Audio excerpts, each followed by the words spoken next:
Assalamu alaikum wa rahmatullahi wa barakatuh mes frères et sœurs.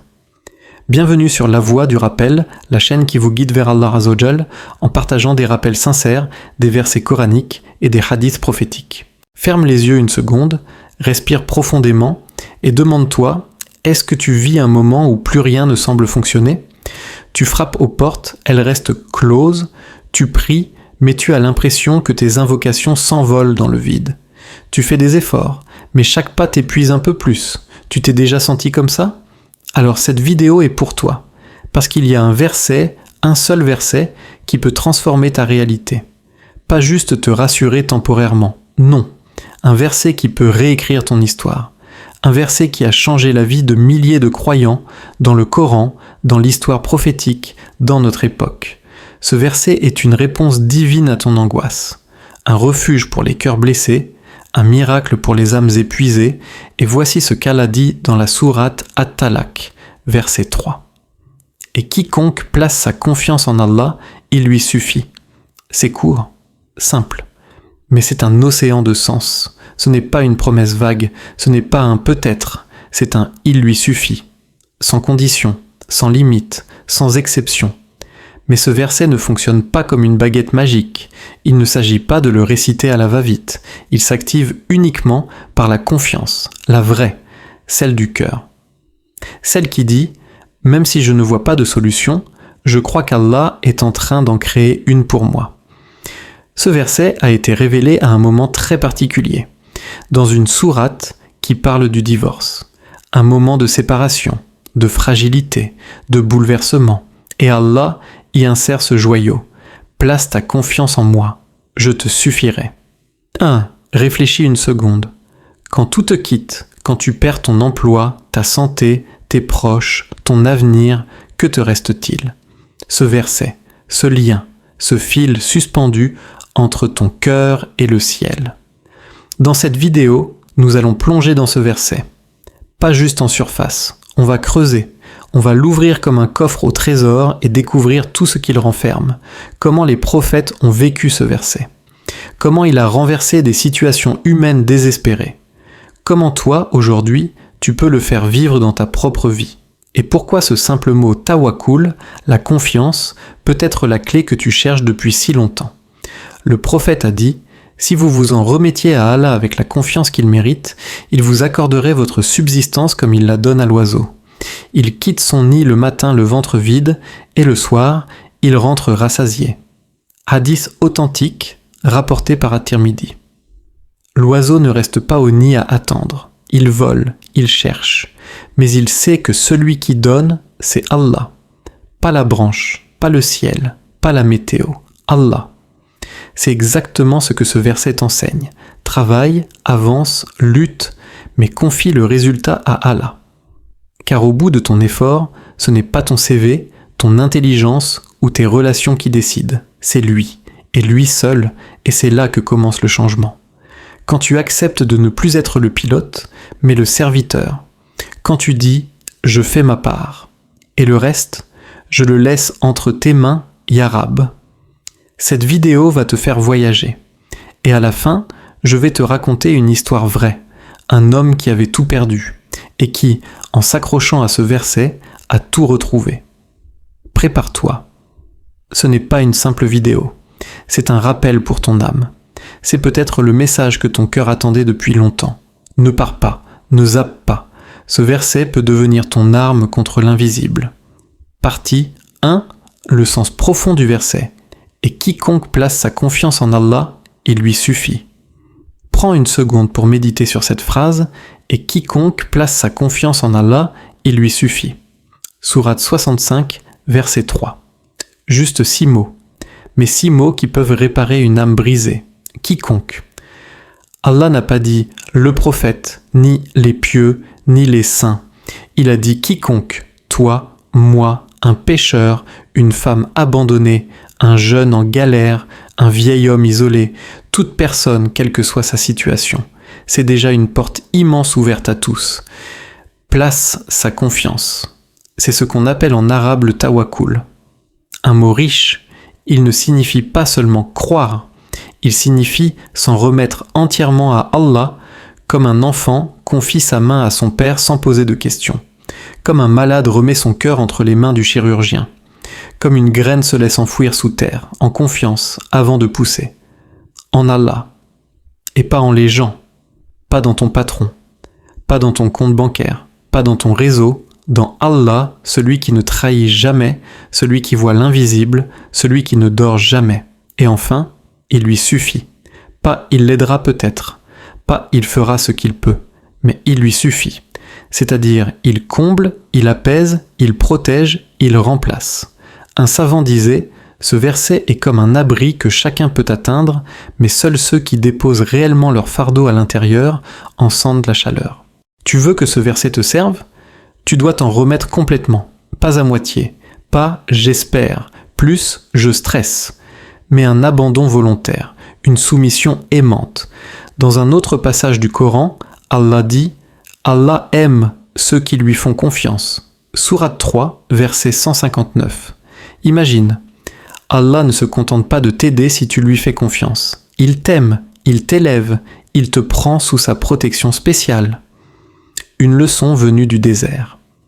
Un jour, un homme très pauvre vivait dans un village reculé, au cœur du désert. Il avait un petit puits, un âne et quelques dattiers. Un matin, l'âne meurt. L'homme regarde vers le ciel et dit « Ya Allah, tu es mon seul protecteur. Mon âne est mort, mais je suis vivant. Tant que je peux marcher, je me confie à toi. » Le lendemain, une caravane passe près de sa terre. Ils sont en panne d'eau. Ils trouvent Tam, son puits. L'homme leur donne à boire sans rien demander. Le chef de la caravane, touché par sa générosité, décide de lui donner une somme d'argent énorme, l'équivalent de 10 ans de salaire. Ce jour-là, ce paysan a compris ce verset. Allah l'a éprouvé, puis il lui a suffi. Tu veux que ce verset devienne vivant dans ta vie ? Tu dois l'adopter dans ton cœur avant de l'attendre dans tes résultats. Tu dois être capable de dire « Même si je perds quelque chose aujourd'hui, si j'ai Allah, alors j'ai tout. » Et c'est là que tout change, car ce verset, ce n'est pas une décoration, c'est un pacte entre toi et ton Seigneur. C'est la première pierre de ta forteresse intérieure. Partie 2. Quand les prophètes ont dit « Allah me suffit », tu n'es pas le premier à traverser une tempête. Avant toi, les prophètes ont été rejetés, insultés, frappés, emprisonnés, affamés, oubliés. Mais ils ont tenu bon. Pourquoi ? Parce qu'ils ont dit avec tout leur cœur « Hasbiallahu wa nima al-wakil ». Allah me suffit et il est le meilleur garant. L'histoire bouleversante d'Ibrahim alayhi salam. Il est jeté vivant dans le feu par son peuple. Imagine, des flammes géantes, des gens qui rient, et lui, seul, pas de plan de secours, pas d'armée, personne, mais il ne panique pas. Il dit « Allah me suffit et il est le meilleur garant ». Hadith Sahih al-Bukhari. Et que fait Allah ?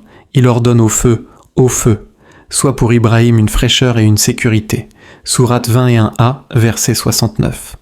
Résultat ? Il sort indemne, pas une brûlure, pas une égratignure. Comment est-ce possible ? Parce qu'il a placé sa confiance entièrement en Allah, pas en les flammes, pas en les gens, pas en les probabilités, en Allah seul. Moussa alayhi salam et la mer Rouge. Une armée derrière, une mer devant, le peuple paniqué. Et que dit Moussa alayhi salam ? Jamais. Mon Seigneur est avec moi, il me guidera. Sourate 26, verset 62. Et Allah ouvre la mer. Oui, la mer. Pas une porte, pas une fenêtre, une mer. Parce que quand tu mets ta confiance en Allah, il te montre qu'il contrôle même ce que personne d'autre ne peut contrôler. Prophète Muhammad, paix et salut sur lui, dans la grotte de Taor. Lui et Abu Bakr sont cachés. Les ennemis sont à quelques pas. Abu Bakr tremble. S'ils regardent vers leurs pieds, ils nous verront. Et que dit notre bien-aimé prophète ? Avec calme, ne t'afflige pas. Allah est avec nous. Sourate 9, verset 40. Et les ennemis passent, sans les voir. Ce n'est pas de la magie, ce n'est pas un conte. C'est la puissance de la foi quand elle devient plus forte que la peur. Ce n'est pas le feu qui a changé, C'est Ibrahim alayhi salam qui a changé sa perception. Ce n'est pas la mer qui s'est ouverte par hasard, c'est Moussa alayhi salam qui a eu le courage de croire quand tout semblait perdu. Ce n'est pas les ennemis qui ont fermé les yeux, c'est Allah qui a mis un voile sur leur cœur. Et toi, quelle est ta mer rouge aujourd'hui? Une dette? Une dépression? Une rupture? Quel est ton feu intérieur? Ton anxiété? Ta solitude? Tes blessures secrètes? Sache-le, ce verset n'a pas vieilli, ce verset est vivant. Ce verset est un héritage prophétique. Tu peux toi aussi dire « Hasbi Allahu wa ni'ma al-wakil ». Et si tu le dis avec le cœur, Allah agira. Peut-être pas comme tu l'as prévu, mais mieux, toujours mieux. Partie 3. Quand des gens comme toi ont vu leur vie basculer, tu n'es pas un prophète, tu n'es peut-être même pas très pieux, mais tu es un serviteur, un cœur qui souffre, un cœur qui espère, un cœur qui appelle. Et sache-le, la promesse d'Allah ne concerne pas que les grands pieux. Elle est pour tous ceux qui osent s'en remettre sincèrement à lui. Témoignage 1. Marié à Allah seul. Il y a quelques années, une sœur voilée a été abandonnée par son mari. Divorcée, seule, avec 2 enfants, sans emploi. Elle pleurait tous les soirs, se demandant comment nourrir ses enfants le lendemain. Un jour, elle tombe sur ce verset. Et quiconque place sa confiance en Allah, il lui suffit. Elle décide de le réciter chaque matin et chaque soir après chaque prière. Sans rien attendre, mais avec un cœur rempli de confiance. Quelques semaines plus tard, un frère l'appelle. On cherche une sœur sérieuse pour gérer un centre éducatif. J'ai pensé à toi. Un contrat, un logement, une vie reconstruite. Et elle dira un jour, je pensais qu'il ne restait rien, mais Allah m'a suffi. Et je n'ai plus jamais douté depuis. Témoignage 2, du fond de la dette vers la lumière. Un frère entrepreneur était au bord de la faillite. Il devait des millions. Il avait tout perdu. Banque, amis, même sa famille l'avait abandonné. Un jour, il tombe sur une vidéo islamique qui parle de ce verset. Il décide, dans un moment de désespoir, de réciter ce verset 100 fois par jour, les larmes aux yeux. La première semaine, rien. La deuxième semaine, un inconnu l'appelle. « Frère, j'ai vu ton ancien projet, je veux l'investir. » Un projet relancé, une dette effacée, une foi renouvelée. Il dira dans un podcast islamique, « Ce verset m'a ramené à la vie, j'ai compris que même sans moyens, j'ai Allah, et lui, il suffit. » Ce n'est pas de la magie, c'est une loi spirituelle. Ces histoires dans ces mémoires sont vraies, mais elles ne sont pas là pour te divertir. Elles sont là pour te rappeler une chose. Allah agit quand tu renonces à tout, sauf à lui. Quand tu arrêtes de frapper à toutes les portes humaines et que tu t'effondres devant la sienne. Quand tu dis « Ya Rab, je ne sais plus quoi faire, mais je te fais confiance ». C'est dans ce lâcher-prise total, ce tawakkul sincère, que la promesse s'active. Allah ne déçoit jamais celui qui s'en remet à lui. Jamais. Alors, frère, sœur, et si toi aussi tu commençais à faire du tawakkul un mode de vie, pas juste une belle parole, mais un réflexe spirituel, un ancrage dans l'âme. Partie 4. Comment vivre pleinement ce verset? Tu l'as entendu, tu l'as récité, tu y as peut-être cru, mais maintenant, viens, vivons-le ensemble. Car ce verset n'est pas un slogan, c'est une méthodologie de vie, une discipline du cœur, une école de confiance. Ce n'est pas une incantation magique, c'est un mode de fonctionnement, un mode d'être, un mode de foi. Voici 4 habitudes concrètes pour que ce verset devienne ta réalité quotidienne. Première, transforme ton anxiété en invocation. Tu stresses? Tu as peur de demain? Quand ton cœur s'agite, quand tu perds le contrôle, dis « Allah me suffit, il n'y a de divinité que lui. Je place ma confiance en lui et il est le Seigneur du trône immense. » Répète-le encore et encore, comme un ancrage, comme un parachute, comme une main invisible qui te tient au bord du vide. Ce n'est pas de l'évasion, c'est de l'éducation du cœur. Tu n'es pas en train d'ignorer le problème, tu es en train de t'adresser à celui qui peut le régler. 2. Ne cherche plus à tout contrôler. Le plus grand obstacle à la confiance en Allah, c'est toi-même. Tu veux que tout soit clair. Tu veux que tout soit logique. Tu veux que tout soit sécurisé. Mais Allah n'est pas obligé de tout expliquer. Il est le sage, pas ton subordonné. Exemple concret. Ibrahim alayhi salam, quand Allah lui dit « Laisse ton fils Ismaël dans le désert », il n'a pas demandé « Pourquoi ? Et comment il va manger ? Et où est l'eau ?» Non, il a obéi, il a dit « Hasbunallahu wa ni'mal wakil ». Allah nous suffit et il est le meilleur garant. Et toi, est-ce que tu es prêt à lâcher prise ou tu veux tout calculer ? Troisième. Cultive le dhikr du cœur, pas juste de la langue. Ce verset ne transforme pas ta vie s'il reste sur ta bouche. Il doit descendre dans ton cœur. Fais comme les pieux prédécesseurs. Récite ce verset chaque matin 7 fois. Chaque fois que tu sors de chez toi. Chaque fois que tu es face à une décision difficile. Mais surtout, récite-le avec sens. Ferme les yeux. Visualise ta peur, ton projet, ton chagrin. Et dis « Ya Rab, je te les confie ». Ce n'est pas de la fuite, c'est du tawakkul. C'est reconnaître que toi tu es faible, mais que ton Seigneur est majestueux. Quatrième, sois dans l'action, mais laisse le résultat à Allah. L'islam ne t'a jamais dit de rester passif. Le prophète liait sa chamelle et ensuite plaçait sa confiance en Allah. Le tawakkul, ce n'est pas de croiser les bras, c'est de faire ton devoir puis de dire « Ya Allah, j'ai fait ma part. À toi maintenant. Tu veux un travail ? Prépare ton CV et ensuite fais ta sala. Tu veux te marier ? Fais tes démarches et ensuite fais confiance à ton destin. » Exemple, Maryam alayhi salam. Quand elle accouche sous un palmier, Allah ne fait pas tomber les dattes directement. Il lui dit « Secoue le tronc du palmier ». Puis les dattes tombent. C'est un signe. Même dans la douleur, il faut bouger, puis attendre Allah. Le verset comme mode de vie. Ce verset, ce n'est pas juste une lecture, c'est un miroir. Chaque jour, pose-toi cette question. Aujourd'hui, est-ce que je vis en contrôlant ou en faisant confiance ?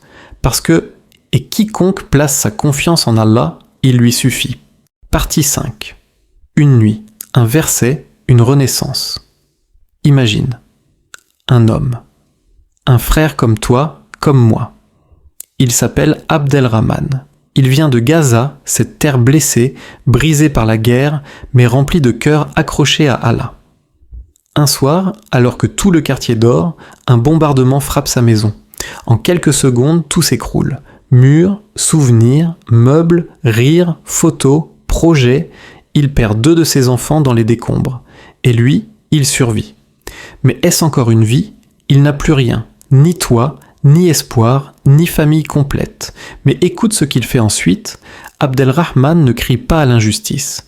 Il ne frappe pas sa tête contre les ruines. Il ne dit pas « Pourquoi moi, ya Allah ?» Non. Chaque nuit, il revient sur les ruines de sa maison. Pas pour pleurer, mais pour prier. Il s'agenouille dans la poussière, lève ses mains et dit à voix haute « Et quiconque place sa confiance en Allah, il lui suffit. » Sourate 65, verset 3. Encore et encore, comme un fou pour les gens, mais pour lui, c'est sa corde vers le ciel. Le toit invisible, frère, sœur, toi, tu pleures pour un retard dans ton projet. Lui, il a perdu ses enfants. Et pourtant, c'est lui qui te donne aujourd'hui une leçon de tawakkul. Il dira plus tard à un journaliste venu le filmer, « Ce verset a été mon toit quand je n'en avais plus. Je n'avais rien, mais j'avais Allah. Et il m'a suffi. » Le miracle. Quelques semaines plus tard, une ONG musulmane, de passage dans Gaza, entend son histoire. Touché, il le cherche, le trouve, l'écoute. Ils lui offrent un nouveau logement, ils prennent en charge l'école de ses enfants survivants. Ils reconstruisent avec lui, pierre après pierre, ce que le monde lui avait volé. Mais Abdelrahman, lui, sourit. Pas pour la maison, pas pour les aides, mais parce que sa foi a été récompensée. Il dit « J'ai placé ma confiance en lui et il m'a suffi. » Tu vois, ce n'est pas une belle histoire lointaine. C'est une preuve vivante que ce verset fonctionne. Pas dans la fiction, mais dans la réalité. Ce n'est pas une formule à réciter quand tout va bien. C'est une arme secrète dans la tempête. C'est une lumière quand il fait noir. Un toit, même quand il ne te reste que le ciel. Et maintenant que tu as vu ce que ce verset a fait pour Abdelrahman, est-ce que tu es prêt à croire qu'il peut faire la même chose pour toi ? Partie 6. Le prophète Younous et la triple obscurité. Imagine un homme, pas n'importe quel homme, un prophète, un élu d'Allah, un messager de vérité, et pourtant, il fuit. Il quitte son peuple, il monte sur un bateau, pensant échapper à sa mission. Mais Allah, dans sa sagesse, lui réserve une épreuve d'éducation, pas une punition, une épreuve qui va forger son cœur. La mer se déchaîne, les vagues grondent, les marins paniquent, ils tirent au sort, le perdant sera jeté à la mer. Le nom qui sort, c'est Yunus alayhi salam. Il est projeté dans l'océan, avalé par un poisson gigantesque, et là commence une scène incroyable, la triple obscurité. Il est dans le ventre du poisson, dans l'obscurité de la mer et dans l'obscurité de la nuit. Tu te rends compte ? Aucun être humain ne peut t'entendre. Aucun rayon de lumière ne peut t'atteindre, même ton propre corps ne t'appartient plus. Et pourtant, il ne crie pas à l'injustice, il ne se lamente pas, il ne dit pas « pourquoi moi ?» Non, il reconnaît sa faiblesse, il s'humilie. Et là, au fond de l'océan, dans ce cercueil vivant, il dit une phrase, pas longue, pas compliquée, mais puissante. Il n'y a point de divinité en dehors de toi, gloire à toi. J'ai été vraiment parmi les injustes. Sourate 21, verset 87. Et que fait Allah ?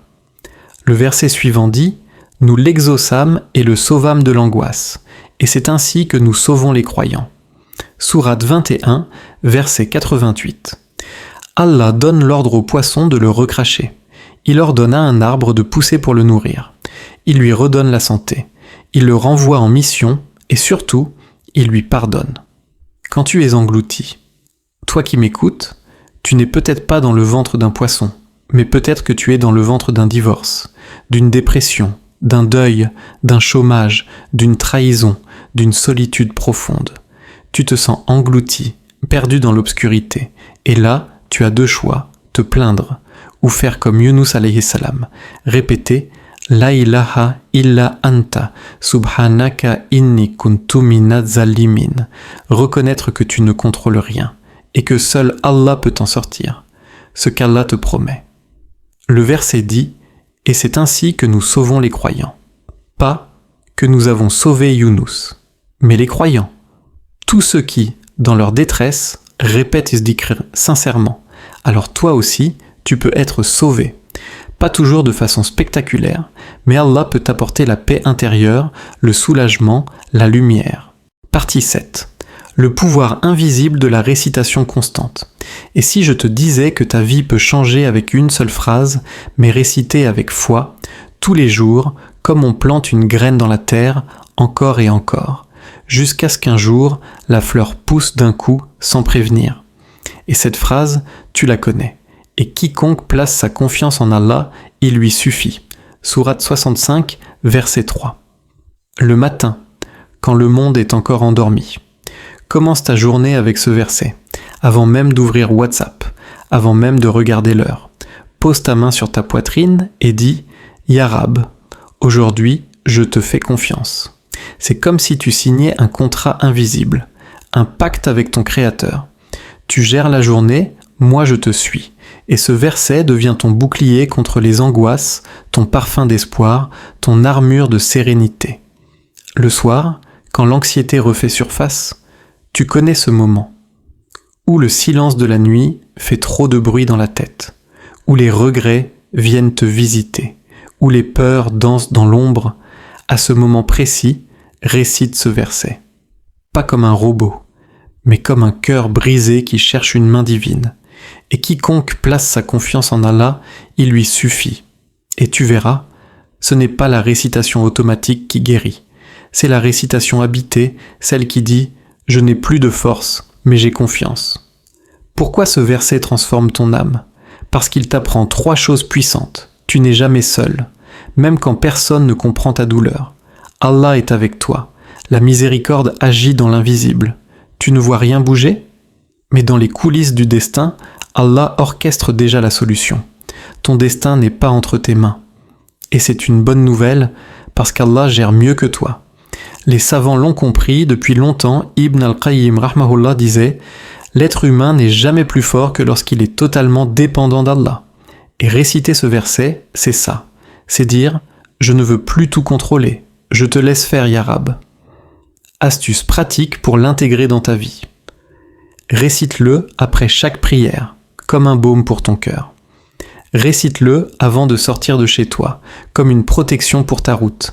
Récite-le quand tu es sur le point de craquer, comme une corde dans le vide, faisant ton fond d'écran, ton mot de passe, ton air du matin. Car plus tu l'intègres, plus il s'intègre à toi. Et plus tu y crois, plus il agit. Pourquoi certains voient des miracles et d'autres non? Mais alors, tu te demandes peut-être, pourquoi malgré cette récitation, certaines personnes voient des ouvertures miraculeuses, tandis que d'autres restent dans le noir, dans l'épreuve, dans l'attente. Partie 8. Pourquoi certains voient des miracles et d'autres non? Tu as sans doute déjà eu cette pensée en silence. Pourquoi lui, il s'en sort toujours? Pourquoi elle, Allah l'a exaucé si vite? Et moi, pourquoi je reste bloqué? Tu pries, tu pleures, tu récites le même verset, et quiconque place sa confiance en Allah, il lui suffit. Mais rien ne bouge. Tu restes là, dans l'attente. Est-ce qu'Allah a ses préférés? Est-ce que certains sont bénis et d'autres oubliés? Est-ce que tu fais quelque chose de mal? Laisse-moi te révéler un secret. Ce n'est ni du favoritisme, ni de l'injustice divine. C'est une loi spirituelle invisible, connue seulement de ceux qui ont le cœur attentif. Les miracles ne tombent pas par hasard. Ils ne sont pas distribués au hasard comme une loterie céleste. Ils sont déclenchés par quelque chose, par une posture intérieure, par un état du cœur. Écoute bien. Ceux à qui Allah ouvre les portes, ce sont souvent ceux qui, lui, ont déjà ouvert les leurs. Des gens qui ont lâché le contrôle, qui ont cessé de dire « Je veux que les choses se passent comme moi je veux » et ont commencé à dire « Ya Rab, même si je ne comprends pas, je te fais confiance. » Ce n'est pas que leur cœur est parfait, mais il est abandonné. Et Allah aime ce genre de cœur. Un cœur qui ne dit pas « Je te fais confiance si tu me donnes ce que je demande », mais plutôt « Je te fais confiance, même si tu me prends ce que j'aime ». C'est ça, la vraie confiance. Le vrai tawakkul. Fatima et la lettre déchirée. Une sœur, Fatima, avait déposé une demande de bourse pour continuer ses études religieuses. Elle avait prié, jeûné, récité ce verset chaque jour, et quiconque place sa confiance en Allah, il lui suffit. Mais après des semaines d'attente, elle reçoit une réponse. Demande refusée. Elle a pleuré. Elle a failli abandonner. Mais elle s'est levée, a pris la lettre, l'a déchirée doucement et a dit « Ya Allah, toi tu sais, peut-être que ce n'était pas ma voie. » 2 mois plus tard, une école islamique au Canada lui offre une bourse complète, non seulement pour les études, mais aussi le logement. Et elle a dit « Le jour où j'ai lâché, Allah a repris. » Comment activer cette confiance profonde? Premier, arrête de forcer les choses. Le vrai tawakkul commence quand tu arrêtes de tirer sur les cordes. 2. Accepte que tu ne sais pas tout. Ce que tu veux aujourd'hui peut être un poison. Ce que tu perds maintenant peut être ta protection. 3. Laisse Allah te surprendre. Les meilleures histoires de ta vie sont souvent celles que tu n'as pas écrites toi-même. Le miracle est souvent dans le silence. Parfois, Allah te protège en ne t'accordant pas ce que tu demandes. Parfois, il te prépare à recevoir mieux. Parfois, il attend que ton cœur soit prêt et parfois, il veut juste voir jusqu'où ira ta foi sans résultat. Puis d'un coup, le soulagement inattendu. Et si tu attends toujours, répète encore une fois du fond de ton cœur, et quiconque place sa confiance en Allah, il lui suffit. Pas avec les lèvres, avec l'âme. Partie 9. Quand tout semble perdu, mais Allah intervient. Style voix off introspective, musique douce et poignante en fond. Il y a des moments dans la vie où le silence devient assourdissant. Tu fais tout bien, tu pries, tu jeûnes, tu récites les versets, tu t'éloignes des péchés, et pourtant, rien ne change. Tout reste fermé. C'est dans ces moments que le désespoir tente de s'installer comme un invité invisible. Il s'infiltre dans tes pensées, te murmure « Peut-être qu'Allah ne m'écoute plus ». Mais écoute bien ce rappel, car il est pour toi, ici, maintenant. Ne désespérez pas de la miséricorde d'Allah. Certes, Allah pardonne tous les péchés. Sourate 39, verset 53. Ce verset est une lumière pour les cœurs les plus noirs. Et la foi ne brille jamais autant que dans l'obscurité. Histoire réelle, l'homme du camp. J'avais tout perdu, sauf un verset. Il y a quelques années, un homme du nom d'Abdallah a fui la guerre avec sa famille. Ils ont traversé les frontières à pied, sous les bombes, avec pour seul bagage un sac et un Coran. Après des semaines, ils se sont retrouvés dans un camp, en plein hiver, sans chauffage, sans électricité, sans dignité.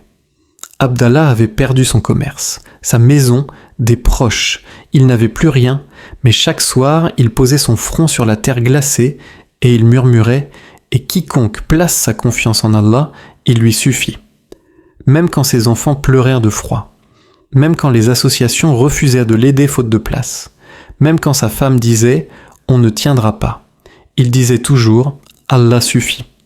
Et puis un matin, une ONG qui passait par là le remarque. Un jeune bénévole touché par son calme s'approche. Il demande « Qu'est-ce qui vous donne encore la force de sourire dans tout ça ?» Abdallah lui tend son Coran, ouvert à la page de la sourate At-Talaq. Il montre du doigt « Et quiconque place sa confiance en Allah, il lui suffit. » Quelques semaines plus tard, cette ONG l'aide à obtenir l'asile, une maison, une bourse pour ses enfants, et un travail stable. Leçon à tirer. Ce n'est pas le décor qui détermine le miracle, c'est le cœur. Tu peux être au fond du puits comme Yunus alayhi salam, ou dans une tente glaciale comme Abdallah. Mais si tu gardes la lumière de la confiance, Allah ouvrira une brèche dans l'impossible. Les plus belles interventions divines arrivent souvent quand l'être humain s'attend à rien, quand il n'a plus de plan B, quand il dit « Ya Rab, je te remets tout, c'est entre tes mains maintenant ». Le secret, ce n'est pas de comprendre le plan, c'est de croire au planificateur. Répète après moi et crois-le vraiment cette fois. Et quiconque place sa confiance en Allah, il lui suffit. Pas juste pour aujourd'hui, pas seulement quand ça va mal, mais pour chaque souffle de ta vie. Ce verset a traversé les siècles. Il a consolé des prophètes, il a sauvé des croyants, et aujourd'hui, il est arrivé jusqu'à toi. Tu as écouté cette vidéo jusqu'au bout, ce n'est pas un hasard, ce n'est pas une coïncidence, c'est peut-être une réponse à ton appel silencieux, à tes larmes que personne n'a vues, à ton cœur fatigué que même toi, tu ne comprends plus. Aujourd'hui, tu n'as pas reçu un simple verset, tu as reçu une promesse. Tu as reçu une promesse, pas de moi, pas d'un homme, mais d'Allah lui-même. Et quiconque place sa confiance en Allah, il lui suffit. Sourate 65, verset 3. Cette phrase, c'est ton armure dans l'épreuve, ta lumière dans l'obscurité, ton toit quand tout s'écroule. Tu es tombé, lève-toi avec ce verset. Tu as été trahi, couvre ton cœur avec ce verset.